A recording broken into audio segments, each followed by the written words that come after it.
Gas cylinder, వంట gas cylinder భారం నుంచి మహిళలను ఉపశమనం కల్పించేందుకు 500 రూపాయలకే గ్యాస్ సిలిండర్ను అందించే పథకాన్ని ప్రభుత్వం ప్రారంభించింది.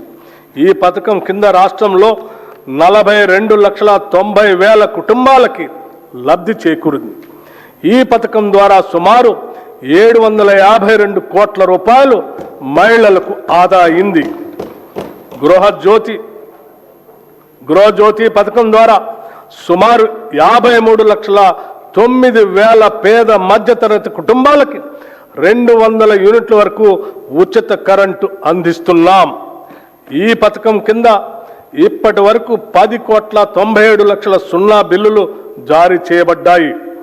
ఈ సబ్సిడీ కింద 3,900,54,00,000 రూపాయలు విద్యుత్ సంస్థలకు ప్రభుత్వం చెల్లించింది.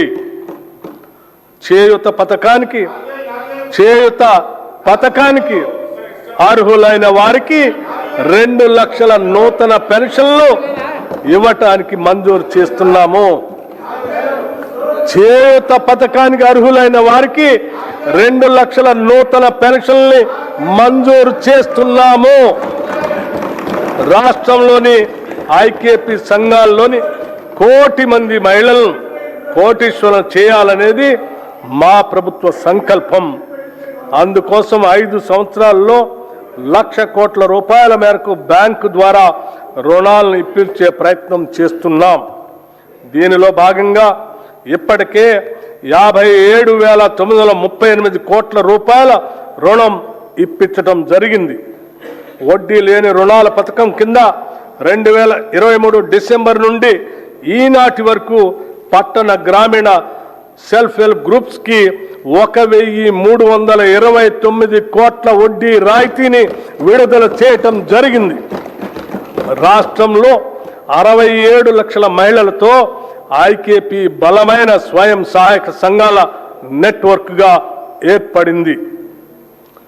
మహిళా సంఘాలతో శిల్పారామంలో 106 స్టాళ్లతో ఇందిరా మహిళా శక్తి బజారు ఏర్పాటు చేశాం. ఈ సముదాయం యొక్క ఉత్పత్తులు 7,68,00,000కి చేరాయి. సెల్ఫ్ హెల్ప్ గ్రూప్స్ ద్వారా 600 బస్సులను కొనుగోలు చేసి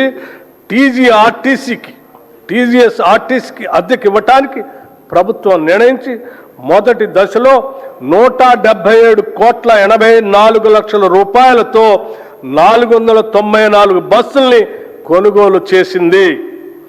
నారాయణపేట మరియు సంగారెడ్డిలో 2 పెట్రోల్ బంకులు ఏర్పాటు చేశాం. 28 పెట్రోల్ బంకుల ఏర్పాటు పురోగతిలో ఉన్నాయి. మహిళా సాధికారతను మరింత బలోపేతం చేయడానికి ఇప్పటికే ఉన్న 10 జిల్లాలకు అదనంగా 22 జిల్లాల్లో ఇందిరా మహిళా శక్తి భవనాలు ఏర్పాటు చేస్తున్నాము.